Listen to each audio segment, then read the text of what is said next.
एक बार एक टीचर अपनी क्लास के सभी बच्चों से एक सवाल पूछती है, जिसे सुनकर क्लास के सारे बच्चों के पसीने छूट गए, लेकिन फिर भी कोई सवाल का जवाब नहीं दे पाया। तो टीचर ने सभी बच्चों को एक दिन का टाइम दिया और बोली, जो इस सवाल का सही आंसर देगा वही क्लास का मॉनिटर बनेगा। ये सुनकर क्लास के सारे बच्चे बहुत ज्यादा एक्साइटेड हो गए और अगले दिन जब फिर टीचर ने पूछा, तो बच्चों बताओ शिक्षा की असली उम्र कितनी होती है? सारे बच्चे उल्टे सीधे आंसर दे रहे थे। समीर ने बोला 50 साल, वहीं दूसरी ओर जोगराज ने बोला 23 साल और तभी पीछे से अमृत बोला, मैम शिक्षा की ना तो कोई उम्र होती है और ना ही कोई रूप, क्योंकि शिक्षा हमें किताबों के साथ साथ किसी व्यक्ति के जरिए भी मिल सकती है। अमृत का ये जवाब सुनकर टीचर के होश उड़ गए थे। तभी उसने अमृत से एक और सवाल पूछा। आखिर क्या था वो सवाल?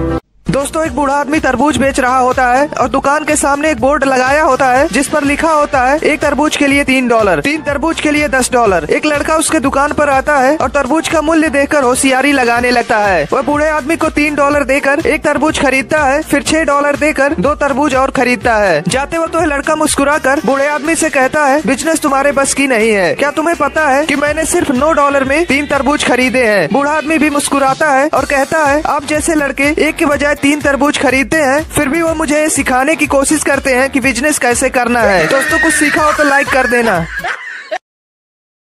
दो मित्र बचपन से साथ पढ़े साथ खेले। एक पढ़ने में होशियार, दिन भर पढ़ता रहता था। दूसरा पढ़ने में चोर, पढ़ता ही नहीं था। एक तो क्लास में अव्वल रहता, दूसरा मुश्किल से पास होता। 12वीं तक पहुंचते एक ने टॉप किया, दूसरा फेल हो गया। दोनों अब अलग हो गए। पढ़ने वाला मित्र पढ़ता गया, BSc, MSc, PhD, सफल वैज्ञानिक बना। 15 वर्ष बीत गए। वैज्ञानिक बना मित्र आज बहुत खुश था। उसे उत्कृष्ट अनुसंधान कार्य के लिए अवार्ड मिलना था। घर से निकलते उसे अपने मित्र की याद आ गई। सोचने लगा, पढ़ता नहीं था, कोई छोटा मोटा काम करता होगा। आज वो यहाँ होता तो देखकर खुश होता कि किस मुकाम पर पहुंच गया। तालियों की गड़गड़ाहट में वो मंत्री जी से अवार्ड लेने नजदीक पहुंचा। यह क्या आश्चर्य, मंत्री वही पुराना मित्र पास बुलाकर कान में बोला, साले मेरे ही आगे हाथ फैलाना था तो इतना पढ़ने की क्या जरूरत थी?